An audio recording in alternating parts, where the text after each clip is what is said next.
guys, welcome to the channel. I just got to a peg, I'm just sorting things out before I set any rods up or anything. I've just got my keep net in, landing net set up. First job, sort all my bait out. Once all your bait's sorted out, then you can start thinking about tackling up. So the first thing I'm going to do, sort my ground bait out, leave that for about half an hour to fully absorb. I'll just show you what I do. I've got my ground bait. It's just a mix of brown crumb, green crumb. There's some about 25% fish meal in there, 25% biscuit, and then 50-50 of the brown crumb and green crumb. There's some ground coriander in here, and some ground aniseed in there as well. The night before, there's also some dry crushed hemp in there, and I want the dry hemp because I want it a bit more active. I've got two lots. I can get this off. I've just got a bottle in here, hemp water, and in the hemp water I've got some molasses and CSL liquid, which is corn steep liqueur. And then last night what I did was I've got some crushed hemp here, all that milky juice in there, and in there I've got a few secret ingredients, but there's a tiny bit of aniseed oil in there and a couple of other bits and pieces I'm keeping quiet. Boiling water on there, put the lid on, microwave it for 2-3 minutes, leave the lid on it, leave it on the windowsill to cool. When it's cool, take the lid off, put it in the fridge, and then you get this really nice thick oily liquid. So what I normally do, because it's got all the liquid in it, I add it to the ground bait now. I don't want to add it to the ground bait after it's fully wet because it's going to over wet it. So I'll get this in, and this will pass through the riddle once I riddle it, and if there's any other bits on top I'll just add them back too. So I'll get all that in there. I'm not going to waste anything. Just going to wash this out. Nice thick black. Also in here there's some gravy browning, just to make it a bit darker mix. Get all that oil out. It's really oily, that on your fingers. I'll just bring you down. Just gonna get that in there.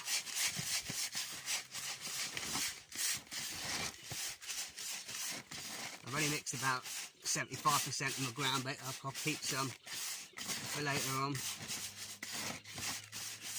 But this is quite crumb mixed, so it will take more water than if you're doing more of a fish mealy mix. Just going to get in all edges, all corners, not that there's any corners on a circle for people to say it. Get in the corners, but just get it.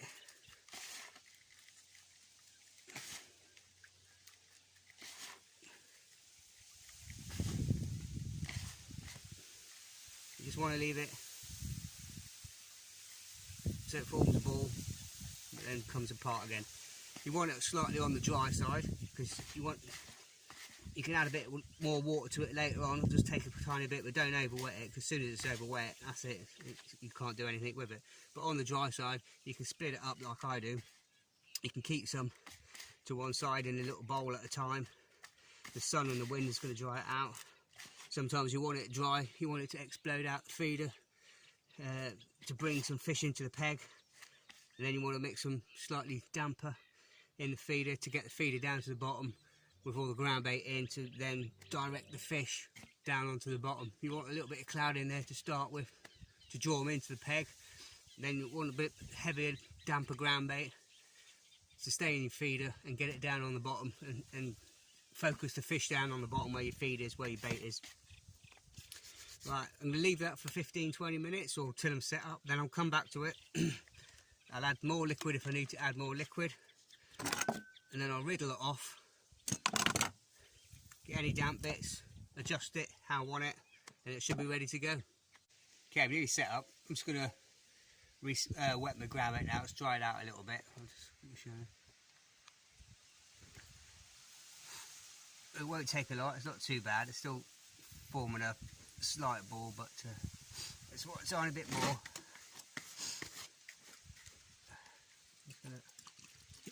Not too much. can see when you add it, all of a sudden colour changed, it was slightly darker. That's a bit more like it now. What I'm going to do is just put this on here. It might take a little bit more because I can feel it slightly damp, dry at the bottom. Just going to riddle this through. I normally have 2 bowls with me, but I'm trying to travel light because where I am today is a 15-minute walk up the dike to get here. It's quite a long walk from the car, so I'll just try to travel as light as possible. Just going to gently push all this through. And some coriander bits there. I'll put all that back through.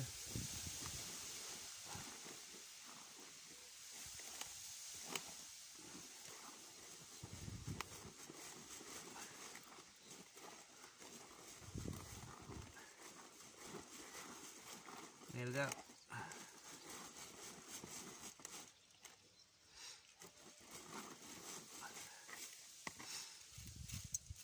I'll put a few of them in. In fact, there's quite a lot in there. So.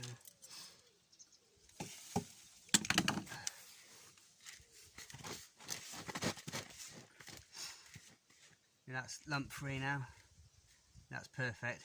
Just as you squeeze it, it forms a nice ball, but it breaks apart quite nice and easy. That's it, done. Okay, I've just cast 5 big feeders in. I'm just going to put 1 more in. I'm not going to go too heavy today. I'm just going to try and build the peg with sort of like 3-4 minute casts. I'm just going to wind in.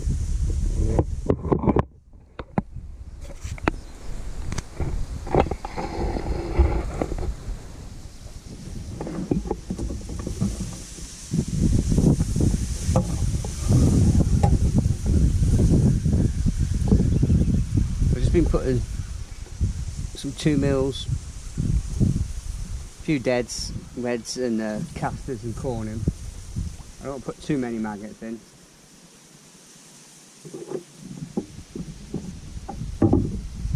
So I do know from here that if you put too many maggots in, you just get a load of eels. So I'm just not putting a lot of ground bait in, but packing a load of 2 mils in. Still having a freezer clear out. A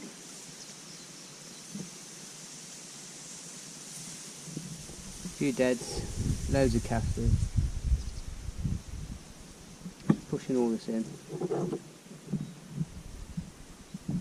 Actually, I wish I bought more ground bait. That's why I'm putting a lot of particles in to start with. And I'll probably swap to a smaller feeder. And just cram a load of particles in. So I think I'll probably run out of ground bait if the fishing is good. I've got a little bit more dry in the bag, I need to mix it up.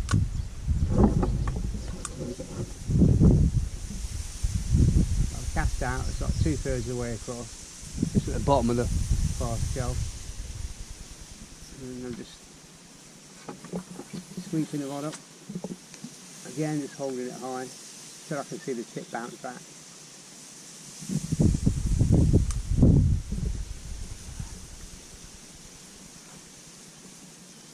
Just shaking the feeder, just emptying it.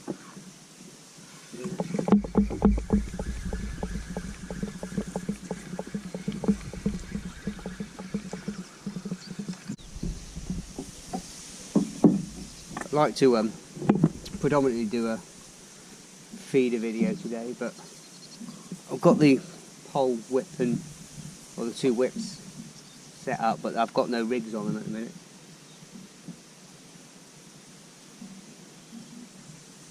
So I'd like to be a feeder day, but it all depends on the boats and the boat traffic here. You get a load of boats.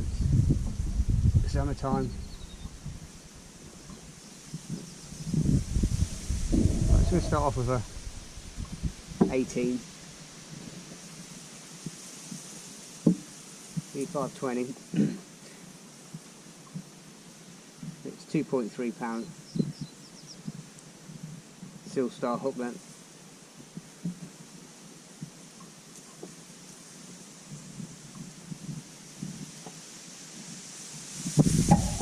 in a dead pinky, dead fluoro.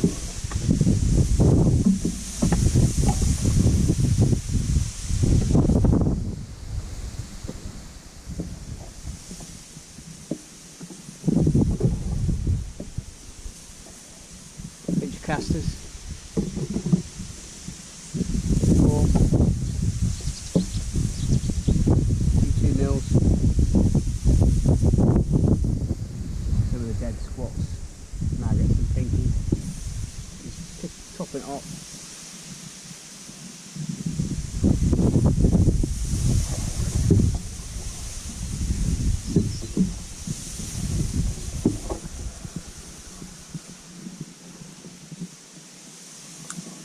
No need to stand up here, I'll show you around the peg in a second.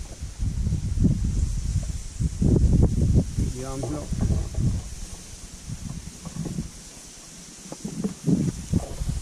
Just make sure when it's windy like this that you leave a little bit more drop, because you don't want the hook loop swinging up round the rod tip. Well, I don't know what happened there, but sort of charged all my GoPro batteries up. Further I put in, it's just a low battery. I just changed it. I've not even had time to change it. And I've got first fish of the day. Oh, oh, just a Mr. Bootlace. Not what we want. Eduardo.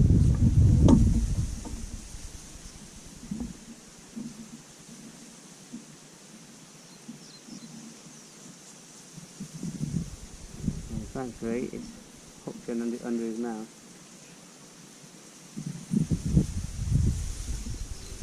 I think he's going to be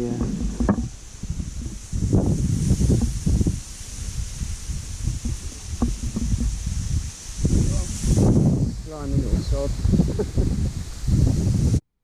Okay, what I'm going to do, I'm just going to switch to a little bit of corn and a dead pinky.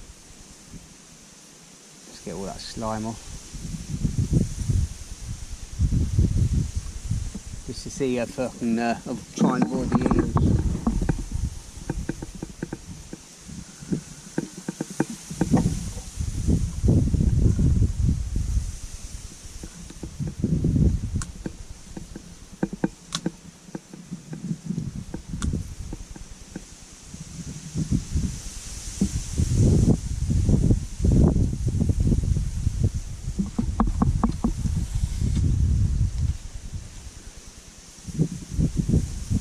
Careful when it's really breezy like that with your hook length.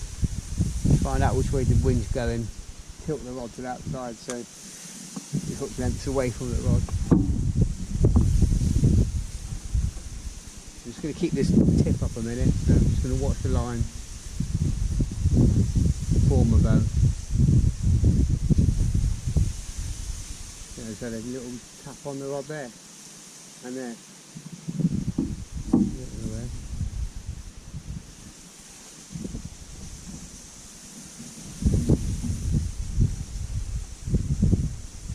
Tighten down nicely. It can be just as bad as the Riviera on here. In fact, sometimes it could be worse. Be down here. We'll need about 4 ounces because it's quite narrow, and we're at, we're around the Acle area, so it's not far from the Yarmouth, not far from the sea. That's why a lot of people don't like fishing it. Tidal rivers when it's when you're getting up far in near Yarmouth and that, it's too strong, we can't hold the bottom and this, that and the other. You just need beefy gear and just know how to fish it. But hopefully you'll get a few tips. I'm just keeping an eye on them. It's basically 4:10.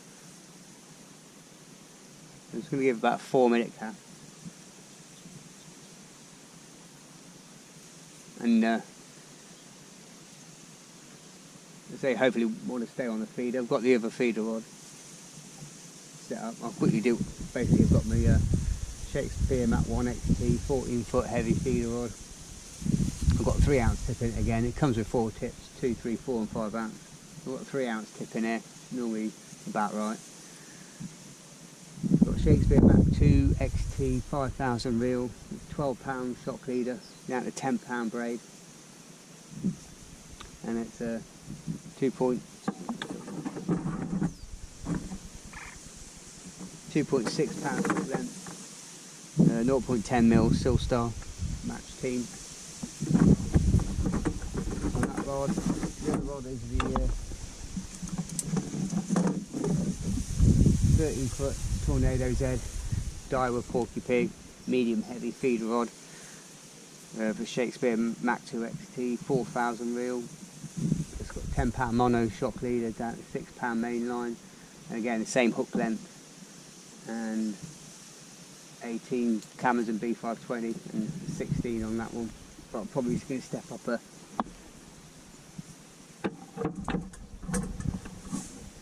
hook size.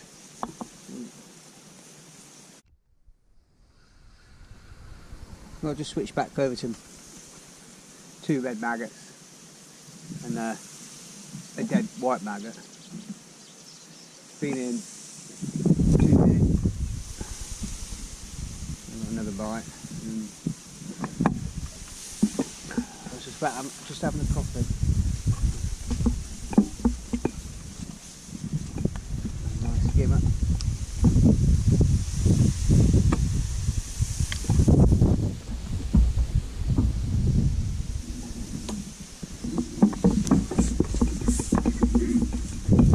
Coffee out of the way. A little fish juice in my coffee. Not in the morning anyway. Any time really.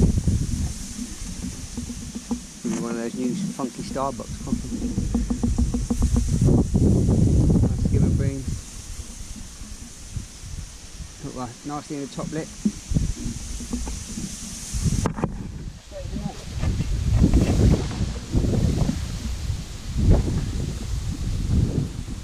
What I normally do, and I forgot,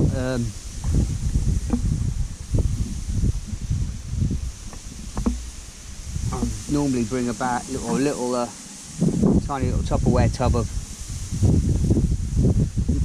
mixed hard pellets and some mixed little boilies and wafters, and because I know nowadays that a lot of people specimen sort of fish on the rivers for bream using boilies and pellets and stuff like that. And I've been down on the river, yeah, sat there struggling all day long, and then just go off. I band a hard pellet on, or a little wafter, and I've had £5 to £6 bream straight away, and they'll take pellets and boilies on the river now for sure. Again, that's only been in 2 minutes. Just barely had time to finish my coffee. Another bite. Another skimmer.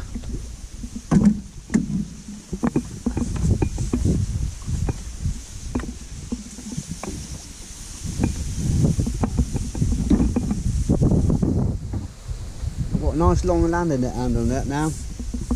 What I did is, a couple of months ago I bought a Linafe 8-metre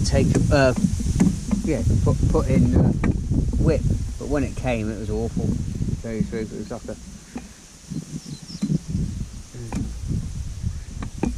was like a broom handle, so thick and heavy. I'll show you. So what I've done was, I had a play around, 2 original sections of landing net, because it was only like a 3-metre one for the rivers, which is alright in lake. But then I can't remember what section this is, but this section, I think it might be in the 4th section, 4, 5, 6, 7 and 8. They slide straight into here, and now this one telescopes, and I've got another 3 sections in my bag. I can take it up to 8 metres if I wanted to take it to 8 metres. Not that I'm never going to need it, but now I've got like a nice 4.2 metre landing net handle what I made just out of them. I mean, this is why it was no good for the.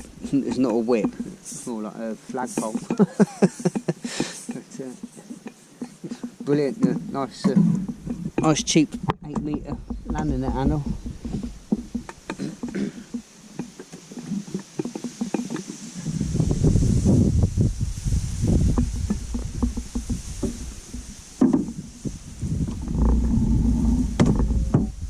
Oh, I'll stick on that then. You're not really striking when I'm, well, when it's like this, like I said before, when the flow's like this. They're taking the bait, it's dislodging the feed and hooking themselves, and I'm on braid direct straight. Well, I've got a mono hook length, but the rest of it is direct straight to braid. So basically, all you got to do is lift up the rod, and you're in. It took me ages to work out, you know, with braid. If you strike too hard or lift the rod too hard, you just pull straight out the fish. It's just gentle lift up and set the hook. It's not like with mono. If you're casting a long distance, you've got so much stretch in the line, you've got to give it a good whoosh back behind your head. But another nice little silver bream. 2.5 minutes after the other one.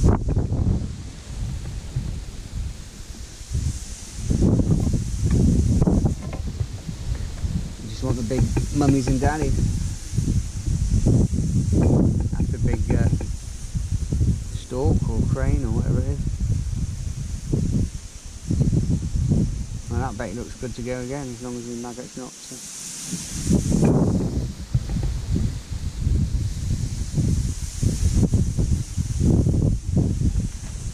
Red and a white, 2 red and a dead white. My favourite go-to bait for bream and skimmers.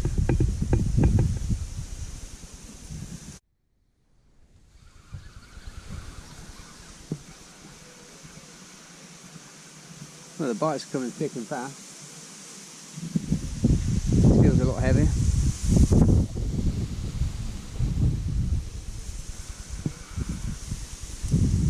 4:35. It's only in 2.5 minutes again. It feels like a bit of bream. The back wind on just in case. It's not really nodding much, but it's just heavy. Oh, it's starting to nod now.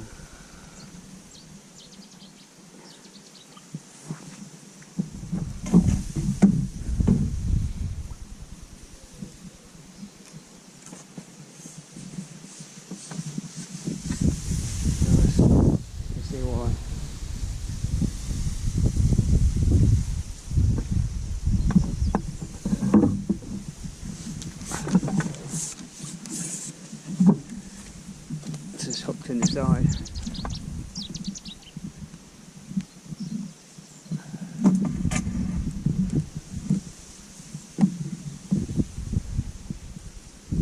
Oh, blimey.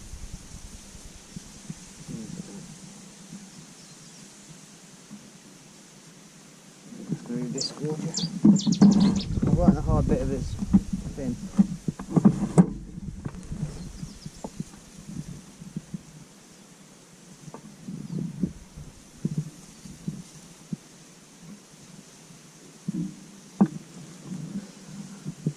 We're getting bigger.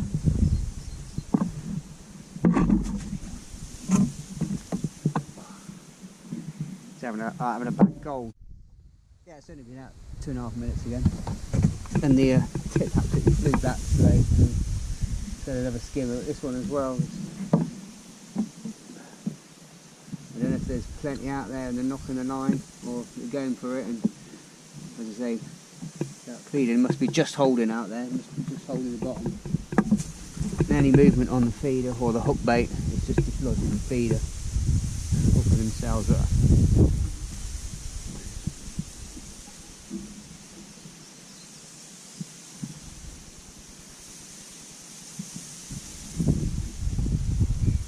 I mean, the last 2 baits have barely touched, so I think if anything's sniffing at the bait,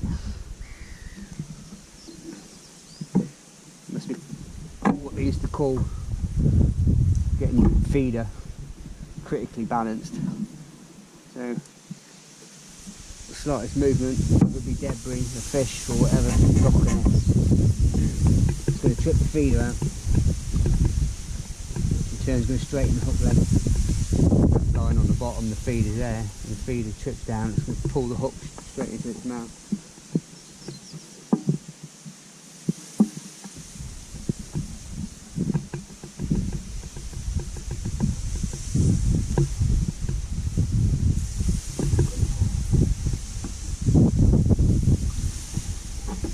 one more cast with this, and then I'm going to switch to a smaller feeder.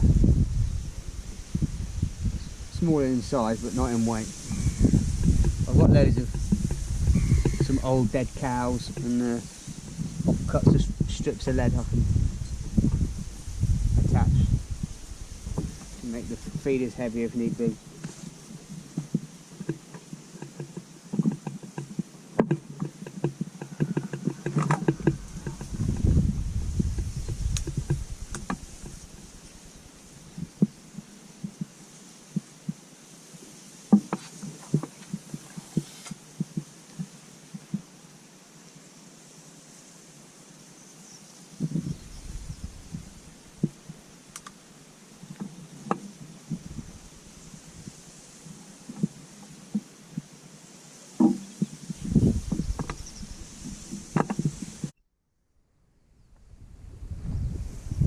Okay, what I've done, I had a couple of casts and didn't get a bite. It's got come about with a lot of weed, so I think I was pulling the rod back too much, so I've just put it back up where I was originally, keeping it up straight, but just to the left where that there's a sticky up bit, I don't know if you'll be able to see it. And I've cut out as well, I had 2 eels, so I've cut out all the dead maggots completely now. I'm just using the micros, casters and corn and a little bit of hemp through the ground bait, and I've had a skimmer, nice skimmer, got it to the landing net but just knocked it off with the landing net. But hopefully now just cutting them dead maggots and maggots out and stuff, I'm going to avoid the eels a bit better. But what I have done as well while I was waiting, I decided to set the pole and the whips up, so I've got them ready to go. I've got 8 metre pole, flow's not too bad actually. I've got 7 metre whip to hand, and I've got a 5 metre whip. I've not set up yet, but if I need to. But looking at the weather today and the clouds and that, I'm pretty sure that most of them will be on the deck. But I've just got a same rigs as what I was using the other day, because at the end of the day, this is the main river of the Bure. I've got the dike to the right of me here, but people call it this a dike, but I call it the River Bure. But a dike's a dike, isn't it? I mean, you get some shallow dikes and you get some deep dikes. I mean, I've known a few deep dikes, but yeah, this isn't too bad actually. A dike's a dike at the end of the day, and yeah, it's about 7 foot. So what I'm going to do is, like I was the other day, the 7 metre to hand. I'm just going to loose feed casters and hemp. And then an 8 metre, or 8-9 metres pole with the 3 gram rig. If the feeder line goes quiet, I'll put small nuggets of ground bait through on the 8 metre line. I made a little change. Went a bit quiet for a couple of casts, but so I decided to put the maggots back through again. Just the live maggots, not the dead maggots. Just a few. Had a nice bite.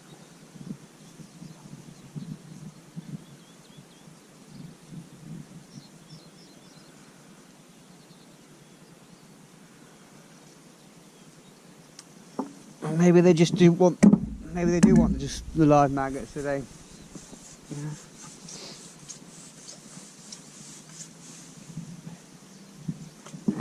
Maybe got to live with the occasional eel. Literally, I've had 2 or 3 casts, and nothing, and has been quite a bit of weed, but that's probably the best one of the day. I just switched back to putting a couple of normal live maggots through in the mix, and that's straight away gone round within about a minute.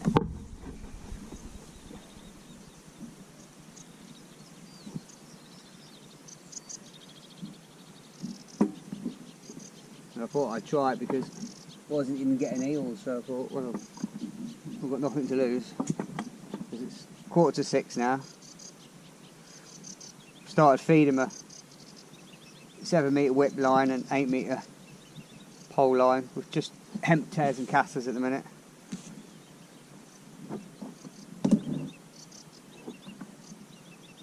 I will do that again.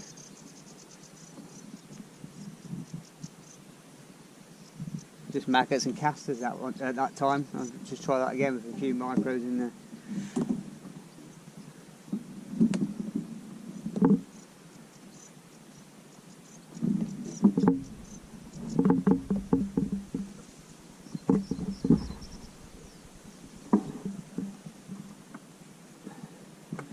I mean, sometimes you can, sometimes you can't, but the fish will tell you what they want. Sometimes you can force it, but sometimes yeah, they'll let you know.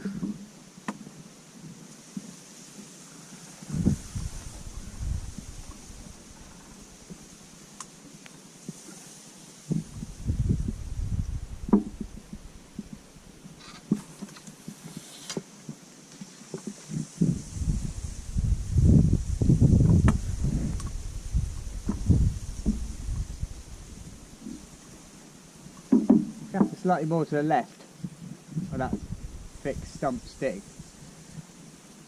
Seems to be a lot shallower there. A lot shallower.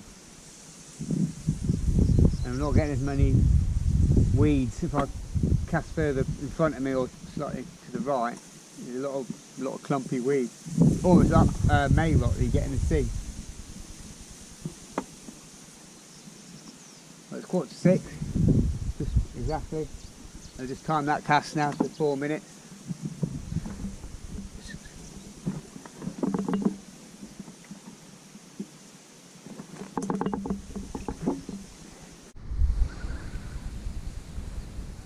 Well, that's nice, the sun's starting to break out. Break out, don't stop. What I've just done is, these are quiet-ish, I've had a skimmer, but had a play around from rig. I've gone for a lot lighter feeder. It's holding nice, and I've just tied myself a fresh hook link, a lot longer hook link, and I've stepped up the hook to a Amazon P520 and a 14. First cast. I thought the other one was a bit short, and with the flow, and I don't think they're coming right to the feeder, so put a lot longer hook length on this one.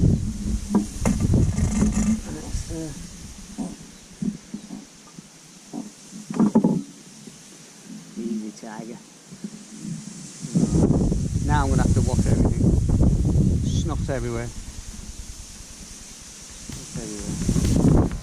Skimmer. But just put a lot longer, couple of foot hook length.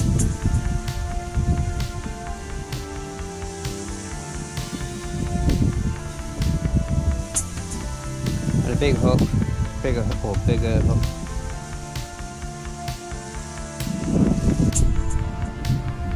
Okay, we just had another nice skimmer. That change seems to be working. I thought I'd just take a quick minute to show you where we are, where we've come out today. So you've got Yarmouth from in that direction. Absolutely beautiful around here. Really, really nice. Really gorgeous countryside. Load of cows loose in the field. Hope there's no bull. There's a little gate. These are the Environment Agency put pegs or wooden where we are. I'll show you that in a minute. All the way along here. So what I thought I'd do, when I was walking here, I thought, oh, this would be brilliant to have a day out spinning, lure fishing, and come along, walk with me. So, let's go to this gate.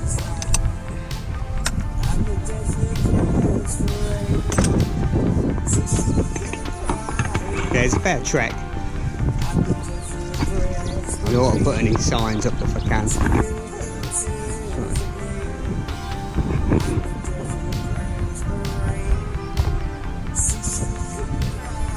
a long dike there. Basically, as far as you can see from the boat masts, there's a little house down there. I'll just hold you up. That's where the car is down there. So it's a nice walk, shall we say. We got the lovely windmill over there, but it looks like it's under restoration.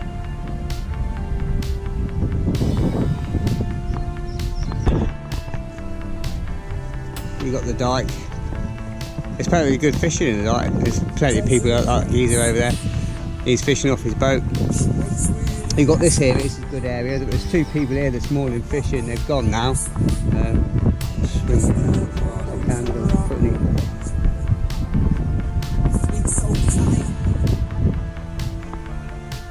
a couple of pegs here. This is good, like where the boats come in and out, especially just out there. There's a deep channel. But I've had some really good sessions here. This is where I wanted to fish today. I mean, not too far away. You can see my rod there, but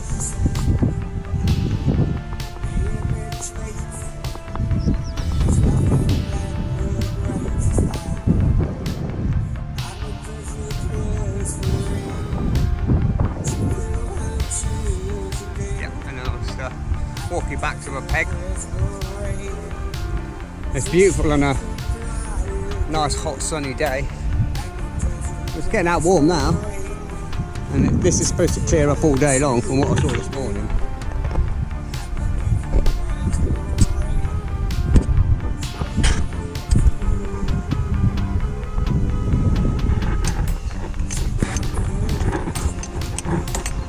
And get back in. Sure the gate's locked. Yeah, and then all the way along here there's all these pegs cut out. I mean, that's where I'm fishing. Peg 3. But they go all the way along. I'm not going to go too far. I'm just going to show you the next one. All nicely cut out. You've got all these rushes. They call them in Norfolk, they call them rams. Don't ask me why they call them roms. I heard someone on the website, they were talking about fishing in the Rons. I thought that was something to do with Fonzie. But we've got all these all the way along the river.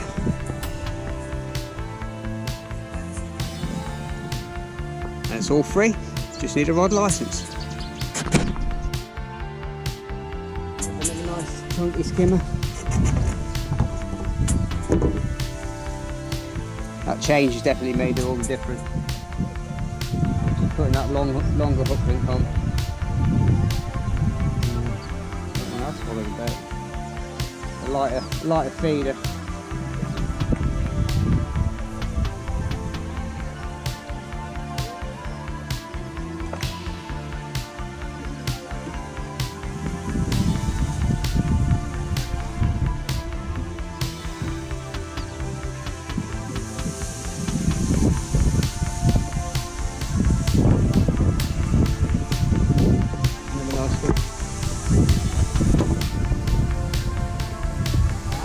That one swallowed it a bit, so if the next couple of fish are deep hooked like that, I mean, I've got it out alright with the discord, but there's normally a case of the hook link's a little bit too long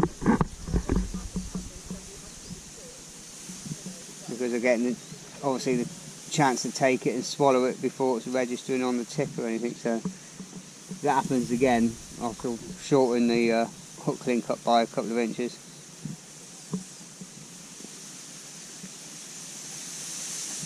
I mean, also the opposite of that, if you're getting bite, you're missing them or coming off, or like earlier on, there was a couple of fish, there was hooked on the outside of its lip or on the side of the head or anything, normally indicate that the hook length might be a bit too short, so it's always play around. And also I'm putting a lot less bait in now. I'm just literally putting a pinch of casters, pinch of live maggots, pinch of dead maggots, few 2 mils, and about 3 or 4 bits of corn, but a lot less bait going through every time. I think there was too much bait in there before. So cutting the bait down, maybe keep them competing a little bit more. It's all little changes.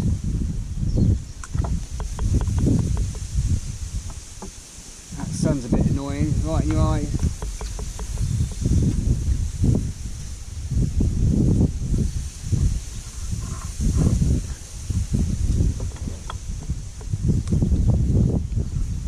Enough, if I go too far left, I'm counting the feeder down just to make sure I'm in the right spot. If I go to the left, it's like a count of 3, must come up.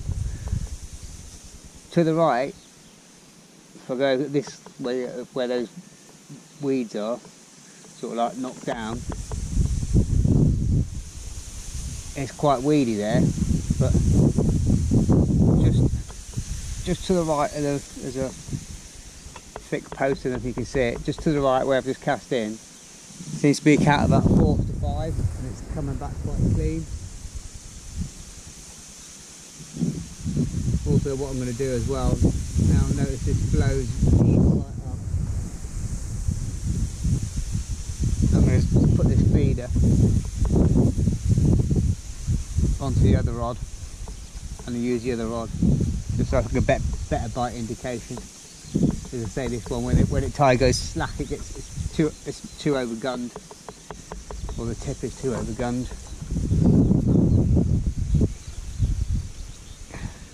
That's all that though.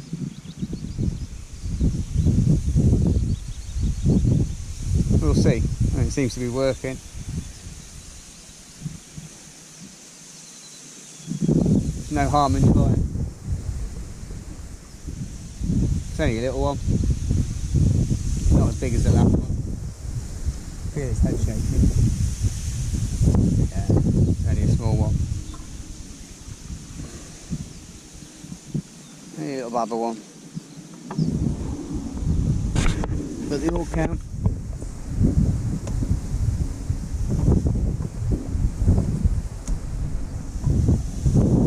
Yeah, again I'm going to have to use the disc board, so probably going to take a couple of inches off of this.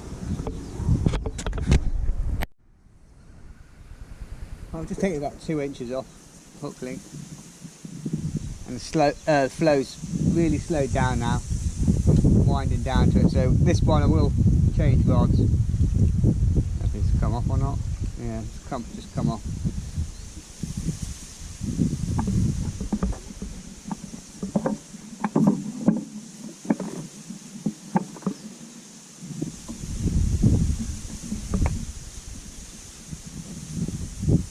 Why, look, that maggot has gone over the hook point.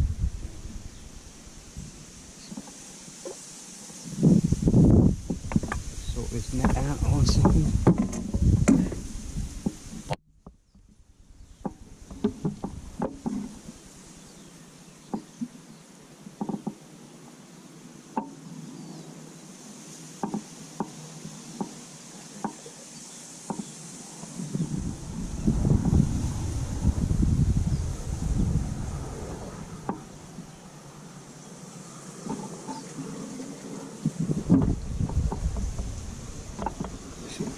That net out a bit further. Yeah, that maggot had gone over the hook point, so it's obviously masked the hook a little bit.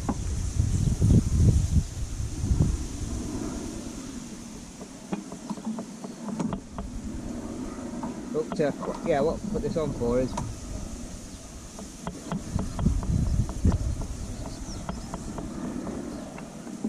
probably wonder why I don't mix all my bait through my ground bait.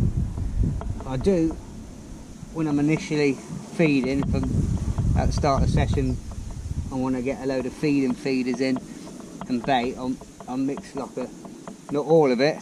I'll just get another tub like this and mix enough for like whatever 10-12 feederfuls. But throughout the day, I always keep my ground bait just plain ground bait. And that way you haven't committed to anything.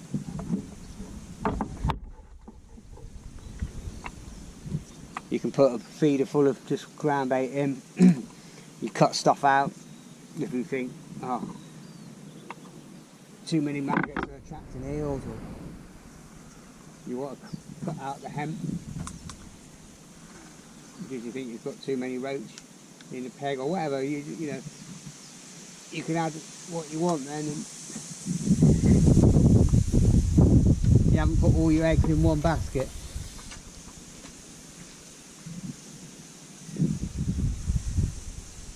I've got my main bucket of ground bait down here. And I just put what I need into a working tub at a time. Keep that out of the way. And as I say, then I can just add what I need per feeder full before going out. I might just want to put all maggot through, I might just want to put all sweet corn through. But as well, if you that's why everything's in water. Casters are in water, hemp's in water, dead maggots are in water. It keeps it all fresh. And it's not drying out. If I mixed all my casters and the dead maggots through the ground bait, with the heat and the sun, it's going to go black. Your casters are going to start floating. The maggots are going to go horrible. You know, sweet corn's in water again. That's going to start going sour. So don't, you know, I think it's a novice mistake I think people are making. They put all the bait into the ground bait, and then that's it. All your eggs are in one basket. You committed everything. Some days it works, but you just got no scope to change anything.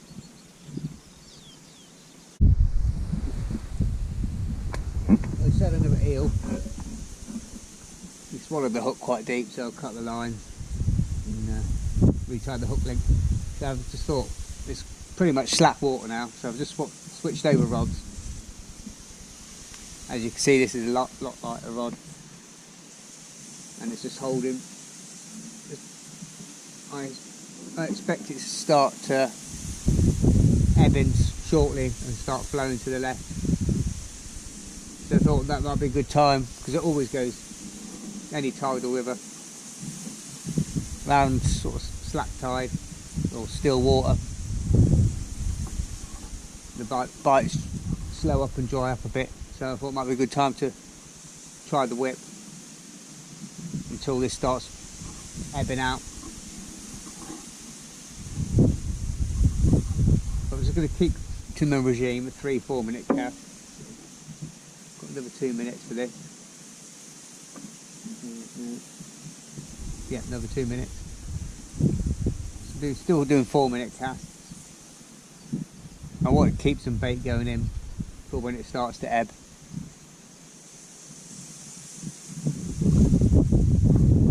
I said in the other video, if you just sit here and wait for a bite, you know, one cast could be 3 minutes, then 5 minutes, then 10 minutes, then 15 minutes, and people think, oh, it's gone dead, the fish has drifted off. Well, they have, because you haven't kept the feed going in. Even if it's just a little bit, even if, you know, change your feeder, go for a smaller feeder. Just maybe just straight ground bait, no particles through it, but just keep a little bit of bait going in. You stop casting, stop feeding, especially on a river where it's flowing. And within a couple of minutes, that bait is going to be washed down the river. It'll drag the fish with it.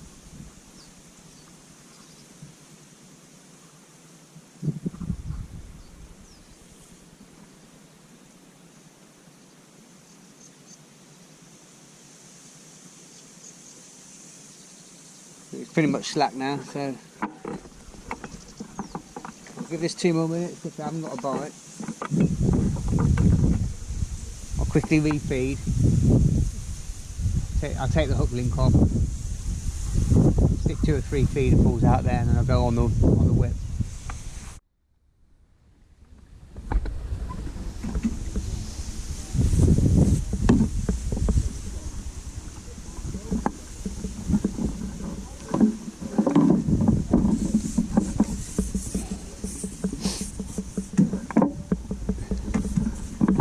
I'll just say it's just switched over rods. And I put 2 or 3 feederfuls out. I was going to come off it, but still early. It's not quite 7:30 yet, so I just changed things around while it was quiet. Shortened the hook link up because I had a couple of eels that was deep hooked. Lost the hook. I just thought I'd cut it. And I put a smaller hook on. It's gone down to a size 16. Turn another skimmer.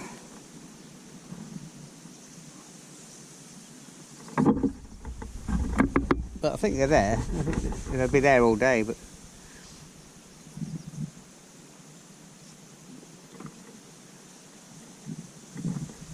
it's whether you want to just come out and have a nice pleasure session, or come out and try and catch as much as you can. I'm always one for the latter.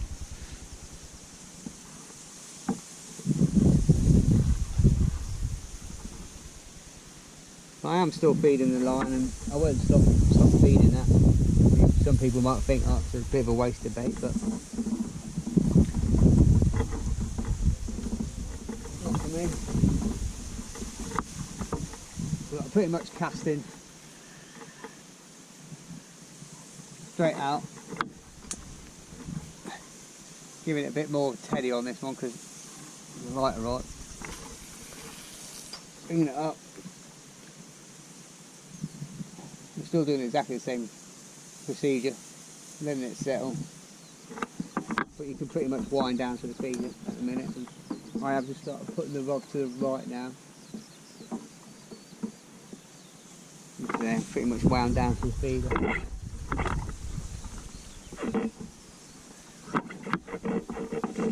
Again, now the flow is really static. I'm just throwing the bait directly in front of it. I'm not expecting it to go anywhere, but when it starts ebbing out, start pushing, I'll have to start throwing it further to the right, if not catapulting it. Okay, I've just lost 2 really big bream.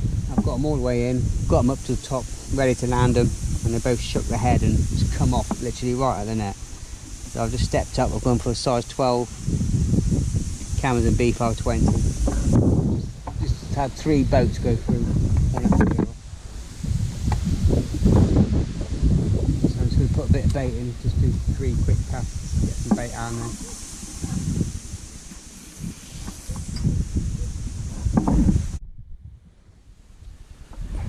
I've just had a nice bream. Changing up to a size 12 seems to have helped. I just cast it out. 30 seconds later, I've got another one on.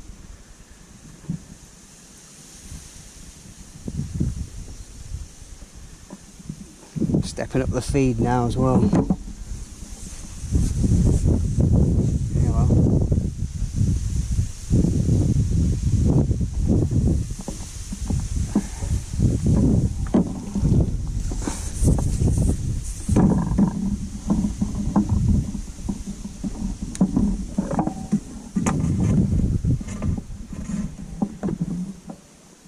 Another one.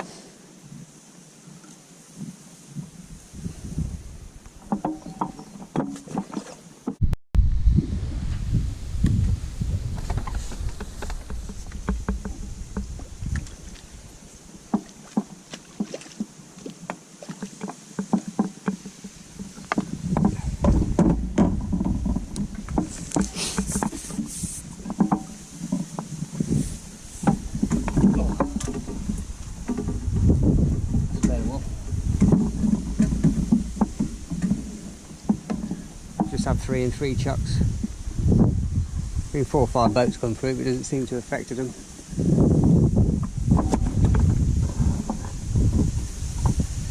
If anything, it's just made me cast a bit more regularly and get some more bait in. Really packing the bait in now. They're getting bigger. And since they're here, might as well try and capitalise on it.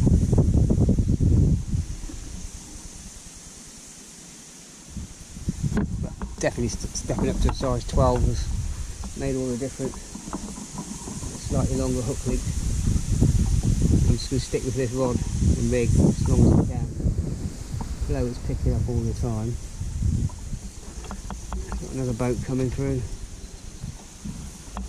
And it won't be too long if there's too much boat traffic and the Bream will shut down.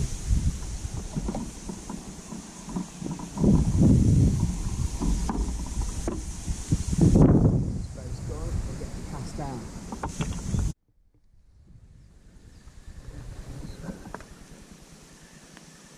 I've had a few boats come through. But, I've just changed the feeder on here rather than change the rods because this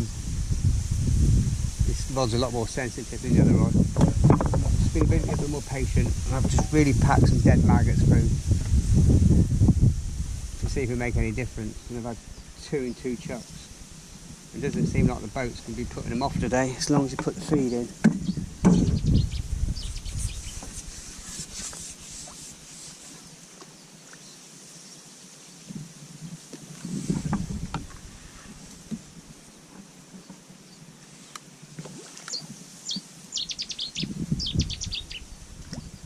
I don't think they go so much in this flow.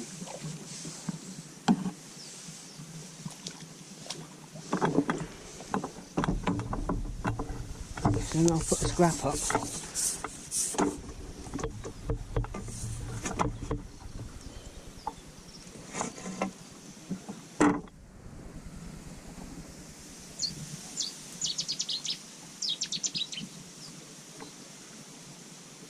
I think moving to cameras and B520 size 12 made a massive difference, and just adjusting that hook length all the time depending on the flow and how the fish are taking it. But I'm really packing the bait in now. Loads of dead maggots, pinkies and squats, loads of 2 mils, a few bits of corn.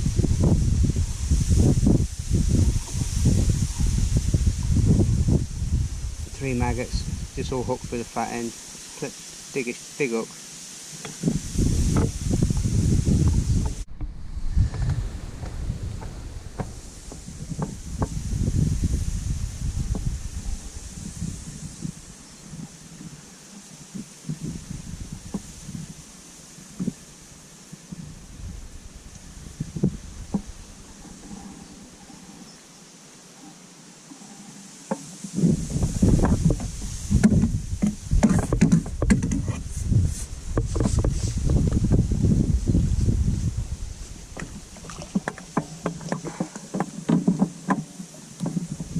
Right, the fish just keep coming today. I haven't been on for a while, so I've just got my head down. They're coming one after the other. But I found I was going a bit too far over and getting weed and that out there, but just swinging the rod back over my head, get the feeder set off, coming back nice and clean. And I think as well, as you see where that boat is, that's obviously pushing me into the deeper channel into the middle. All the boats are right over that side, or they're coming quite close in this side.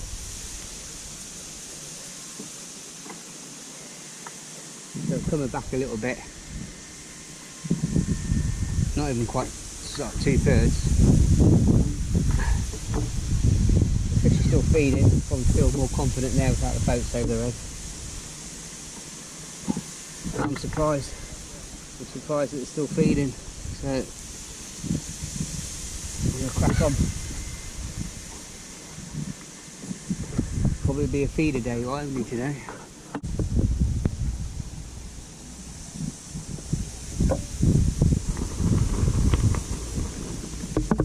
Okay, it's 10:30. It's gone really quiet on the feeder. There's so many boats now, so I've decided to come on the whip for the last half an hour. Feed a small what's left over ground bait. There's not a lot left anyway, so I thought I'd put hempen casters through it and feed a small nugget of ground bait, heavy cast through and see if we can catch plenty of roach in the last half an hour. I've been feeding it all day.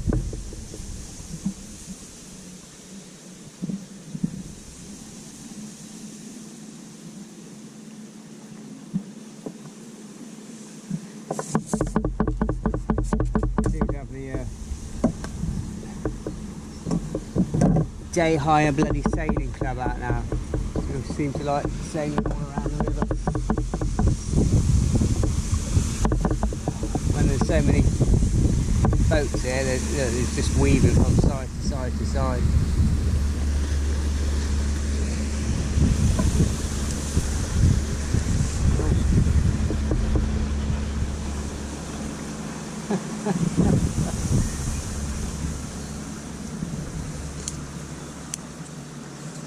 It's like a circus.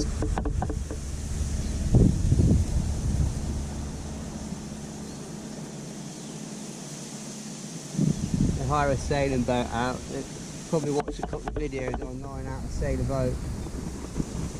You're getting from pot hire and that.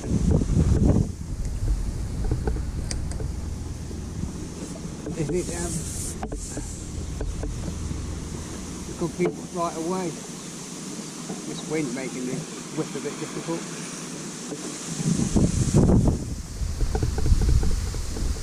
Wow, where'd that come from? Where did that just come from? It's fine all day long.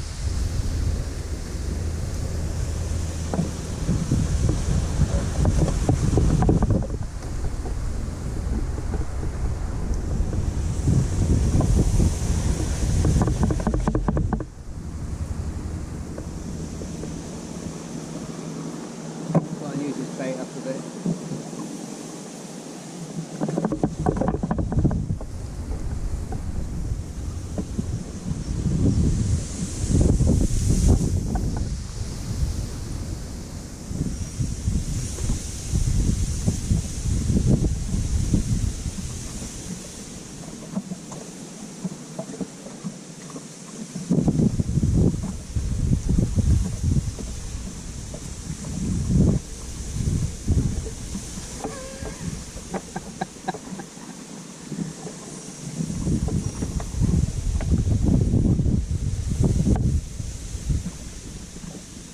You ain't got a care in the world.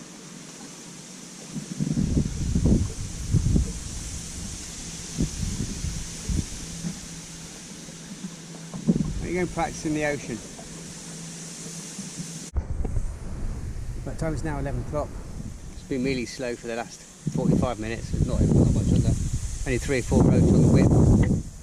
So I think that's me done. I'm going to clear all this away, get packed away. Then I'll show you the net and see what we've got.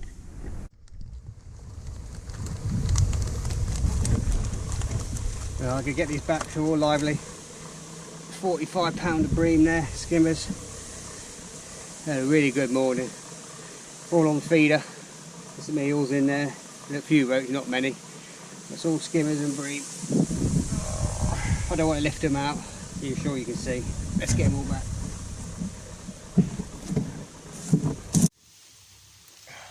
Look at that for a bag of fish.